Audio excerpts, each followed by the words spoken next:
দীর্ঘ বছর পরে আমাদের একটি নির্বাচন অনুষ্ঠিত হতে চলেছে। সেই কাঙ্ক্ষিত দিন সামনে 12ই ফেব্রুয়ারি। আপনারা সবাই আমার জন্য দোয়া করবেন, সবাই ধানের শীষের প্রতীকে ভোট দিয়ে আপনাদের সেবা করার সুযোগ দান করবেন। আমি নারীদের উদ্দেশ্যে কিছু বলতে চাই।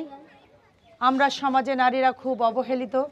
এই নারী সমাজকে আরও সামনের দিকে এগিয়ে নিয়ে যাবার জন্যেই আমার দল নারী প্রার্থী হিসেবেই আপনাদের মাঝে পাঠিয়েছেন।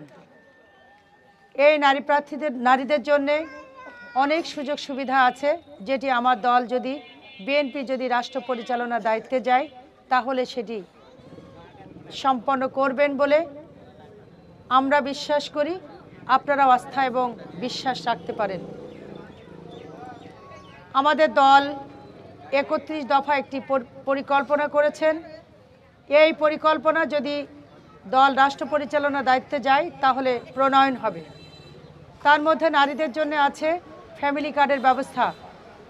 একটি পরিবারে পুরুষের পাশাপাশি নারীরা যাতে মাথা উঁচু করে সংসার করতে পারে, মাথা উঁচু করে মর্যাদা নিয়ে বাস করতে পারে, তার জন্যে একটা করে ফ্যামিলি কার্ড দেওয়া হবে। ওই পরিবারের যিনি মহিলা তিনি কেবল এই কার্ডটি পাবেন।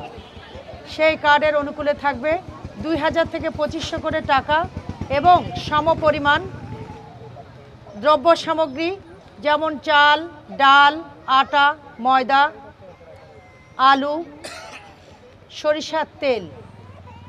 আমরা সুস্বাস্থ্য নিশ্চিত করতে চাই। আমরা একটি সুন্দর সমাজ গড়তে চাই, দারিদ্র্যমুক্ত সমাজ গড়তে চাই।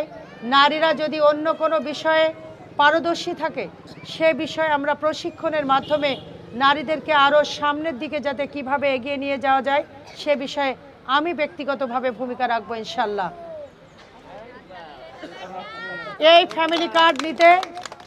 ফ্যামিলি কার্ড নিতে কাউকে 5টি টাকাও দিতে হবে না, কোনো মেম্বার চেয়ারম্যানকে কোনো টাকা দিতে হবে না। আপনারা এটি বিনামূল্যে পাবেন। যেহেতু আমি একজন নারী, প্রয়োজন যদি হয়, যদি এমন বুঝি, তাহলে আমি নিজে হাতে ডিস্ট্রিবিউশন করব, নিজে হাতে আপনাদেরকে দিব। সে বিষয়ে আপনারা নিশ্চিত থাকবেন।